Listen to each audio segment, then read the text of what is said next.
exhibit, it is in line with the celebration of the 85th year of COMELEC.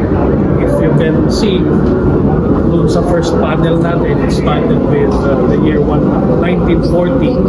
And kung titignan mo siya, andyan lahat ng evolution of our elections since the 1940s. From full manual into digitalized and automated elections. So may kwento yan kung bakit from manual automated na ngayon.